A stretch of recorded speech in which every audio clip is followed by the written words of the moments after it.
Welcome to Arun classes. Hello friends, मैं हूं अरुण और आज हम संघवाद पाठ के महत्वपूर्ण प्रश्नोत्तर के भाग 1 को डिस्कस करेंगे। इस पाठ के दो जो थ्योरी के वीडियोस हैं वो ऑलरेडी हम डिस्कस कर चुके हैं। अगर आपने उन्हें नहीं देखा है तो डिस्क्रिप्शन में उनका लिंक मिल जाएगा, पहले आप उनको अच्छे से देखें, तब ये क्वेश्चन आंसर अच्छे से समझ में आएंगे। तो अब हम इसके सारे इंपॉर्टेंट क्वेश्चन आंसर्स को डिस्कस करते हैं। तो स्टार्ट करते हैं संघवाद महत्वपूर्ण प्रश्नोत्तर भाग 1।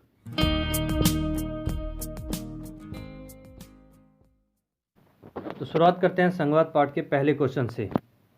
पहला क्वेश्चन है, संघवाद क्या है? ऐसी शासन व्यवस्था जिसमें दो या दो से अधिक स्तर की सरकारें होती हैं, उसे हम संघवाद कहेंगे। दूसरा क्वेश्चन, एकात्मक शासन क्या है? ऐसी शासन व्यवस्था जिसमें केवल एक ही स्तर की सरकार होती है। तो अब दोनों को थोड़ा सा विश्लेषण कर लेते हैं।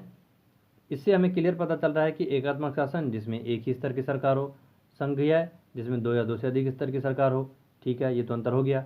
लेकिन अगर इसको गहराई से समझें तो हमें ध्यान ये रखना है कि सिर्फ स्तर कितने हैं इस पर ध्यान नहीं देना है, उनमें कौन सा स्तर या कितने स्तर ऐसे हैं जो देश को चला रहे हैं, जिनके पास पावर है, उस पर ध्यान देना है। जैसे एकात्मक शासन की हम बात करें तो चाइना में है एकात्मक शासन, उसमें केंद्र सरकार पावरफुल है, वही पूरे देश को चलाती है। तो अब वो हर राज्य के शासन को कैसे देखते हैं? राज्य में अलग अलग गवर्नर बना रखे हैं उन्होंने, जो हर राज्य लेवल पर काम करते हैं, लेकिन अपनी मर्जी से पावर से नहीं करेंगे, जो केंद्र सरकार कहेगी वैसे ही काम करेंगे। तो इसका मतलब राज्य स्तर पर कोई ना कोई काम करने वाला उनका एक लेवल है तो सही, लेकिन उसके पास अपनी पावर नहीं है। तो यहाँ ध्यान रखना है, एकात्मक शासन व्यवस्था ऐसी व्यवस्था है जिसमें एक ही स्तर की सरकार के पास सारी शक्ति होती है, के पास सारी पावर होती है, लेकिन अलग लेवल भी होते हैं, वो नाम के ही होते हैं सिर्फ। लेकिन संघवाद में दो या दो से अधिक लेवल के सरकारें होती है और सबके पास अपनी पावर भी होती है।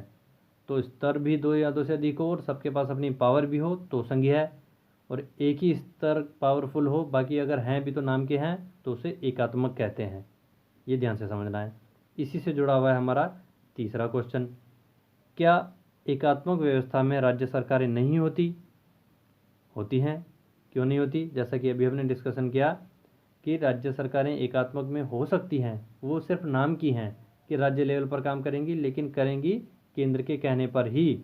तो पूरे देश को चला तो एक ही लेवल रहा है ना, केंद्र, इसलिए वो एकात्मक है। लेकिन उसके अंडर में राज्य लेवल पर कभी गवर्नर, कभी एजेंट, कभी राज्य सरकार, वो उनके ऊपर डिपेंड करता है कि वो क्या रखें। तो संभालने के लिए एक ऐसे ही एजेंट तरीके से रखा हुआ है, लेकिन वो उसके पास कोई पावर नहीं है। तो ध्यान रखना है, एकात्मक व्यवस्था में राज्य सरकारें होती हैं लेकिन पावरफुल नहीं होती। फिर बात करते हैं फोर्थ क्वेश्चन की, संघीय शासन के विभिन्न स्तरों के अधिकार क्षेत्रों का निर्धारण कौन करता है? जैसा कि अभी हमने समझा कि संघीय शासन में दो या दो से अधिक स्तर की सरकारें होती है, कहीं पर सेंट्रल, कहीं पर स्टेट और कहीं पर लोकल, केंद्र, राज्य और स्थानीय। तो इन सब के अधिकार क्षेत्र क्या होंगे, कौन कहाँ काम करेगा, ये कौन डिसाइड करता है? तो ये निर्धारित होता है हर देश के अपने संविधान में। पहले से ही लिखा होता है कि भाई केंद्र सरकार इन सब विषयों पर काम करेगी, राज्य सरकार इन पर और स्थानीय सरकार इन पर। फिर बात करते हैं फिफ्थ क्वेश्चन की, संघीय शासन के विभिन्न स्तरों के विवाद का निपटारा कौन करता है?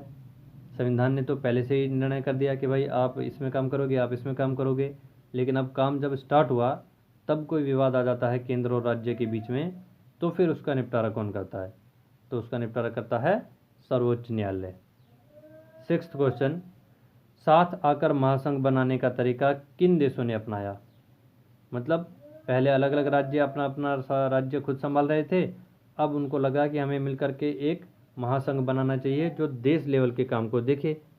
तो ये जो निर्णय हुआ ये किन देशों में हुआ? तो इसका आंसर है अमेरिका, ऑस्ट्रेलिया और स्विट्ज़रलैंड, जिसके अलग अलग राज्यों ने मिलकर के एक महासंघ बनाया। फिर सेवन्थ क्वेश्चन पर बढ़ते हैं, महासंघ से राज्य बनाने का तरीका किन देशों ने अपनाया? ये सिक्स्थ वाले क्वेश्चन के जस्ट अपोजिट है। उसमें था कि राज्य मिलकर के केंद्र बना रहे हैं, यहाँ पर केंद्र सरकार ऑलरेडी है, एक पूरे देश को संभाल रही है, लेकिन अब उसको लगा कि अलग अलग राज्य को भी कुछ शक्ति, कुछ पावर दे दें ताकि वो अपने राज्य लेवल को संभाल सकें। तो केंद्र से राज्य की तरफ जाने का जो तरीका है, महासंघ से राज्य बनाने का जो तरीका है, ये किन देशों ने अपनाया? तो ये भारत, स्पेन और बेल्जियम ने अपनाया। एट्थ क्वेश्चन, एकात्मक शासन के कुछ उदाहरण बताएं, जो हम ऊपर डिस्कस कर चुके हैं, जहाँ पर एक ही लेवल की सरकार पावरफुल होती है। ऐसे उदाहरण कहाँ हैं? चीन और ब्रिटेन में। इनमें एक ही सरकार पूरे देश को चलाती है। बात करते हैं 9th क्वेश्चन की। भारतीय संविधान लागू होने पर देश में कितने व कौन से स्तर की सरकारों को लागू किया गया? मतलब जब संविधान लागू हो रहा था तब हमारे देश में 3 में से केवल 2 ही लेवल थे, केंद्र और राज्य। इस तरह शासन को तो काफ़ी सालों बाद 1992 में संशोधित किया गया और 93 में लागू किया गया। अब बढ़ते हैं 10वें क्वेश्चन की तरफ। भारतीय संविधान में भारत को क्या घोषित किया गया है? मतलब ये हम एक जीके के पॉइंट ऑफ व्यू से पढ़ रहे हैं कि एनसीईआरटी से कोई भी क्वेश्चन फ्यूचर के कॉम्पिटिटिव एग्जाम में आ सकता है, तो हमें पूरे निचोड़ को अच्छे से समझना है। तो संविधान में संघवाद से रिलेटेड भारत को क्या कहा गया है? भारत को क्या कहा गया है? राज्यों का संघ। तो ये आंसर है 10वें क्वेश्चन का। 11वां क्वेश्चन, संविधान की किस अनुसूची में केंद्र राज्य शक्तियों का बंटवारा किया गया है? मतलब संविधान को जब बनाया गया तो उसकी अलग अलग अनुसूचियां बनाई गई थी, उनमें से कौन सी ऐसी अनुसूची है जिसमें केंद्र और राज्यों को अलग अलग शक्तियां दी गई हैं? तो 7वीं अनुसूची। और कैसे बंटवारा किया गया है? 3 सूचियां बना करके, एक संघ सूची केंद्र सरकार के लिए, राज्य सूची राज्य सरकार के लिए, समवर्ती सूची, इसमें ऐसे विषय हैं जिन पर दोनों सरकारें कानून बना सकती है। बढ़ते हैं अगले क्वेश्चन की तरफ। 12वां क्वेश्चन, संघ सूची के विषयों पर कौन कानून बना सकता है? जैसा कि अभी हमने डिस्कशन किया, केंद्र सरकार। अगला क्वेश्चन, राज्य सूची के विषयों पर कौन कानून बना सकता है? राज्य सरकार। नेक्स्ट क्वेश्चन, समवर्ती सूची के विषयों पर कौन कानून बना सकता है? केंद्र व राज्य सरकारें दोनों। ये ध्यान रखना, यही क्वेश्चन बन जाता है कई बार। लोगों को लगता है कि समवर्ती भी किसी एक सरकार के लिए बनाई गई होगी, कुछ तो स्थानीय सरकार कर देते हैं, लेकिन ध्यान रखना समवर्ती में ऐसे विषय हैं जिन पर केंद्र और राज्य दोनों कानून बना सकती है। 15वां क्वेश्चन, संघ सूची के विषयों के कुछ उदाहरण बताएं। तो संघ सूची में केंद्र सरकार के विषय हैं, केंद्र सरकार देश की सरकार है, तो इसलिए इसमें विषय भी वही है जो देश लेवल के हैं, जैसे कि विदेशी संबंध, सुरक्षा और बैंकिंग। 16वां क्वेश्चन, राज्य सूची के विषयों के कुछ उदाहरण बताइए। तो राज्य सूची में सारे विषय राज्य लेवल के हैं, जैसे कि पुलिस, हर राज्य का अपना अपना विषय है, कृषि हर राज्य का अपना अपना विषय है, व्यापार ये भी हर राज्य का अपना अपना विषय है। 17वां क्वेश्चन, समवर्ती सूची के विषयों के कुछ उदाहरण बताइए।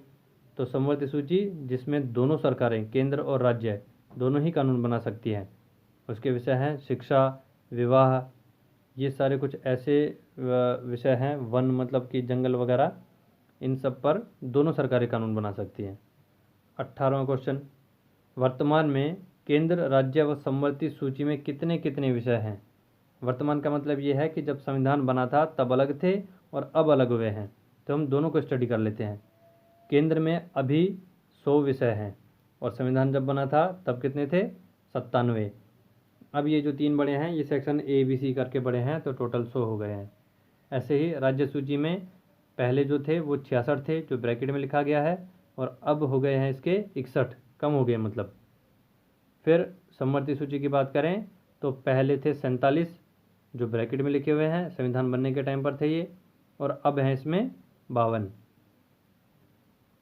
क्वेश्चन नंबर 19, अवशिष्ट सूची में कौन से विषय हैं?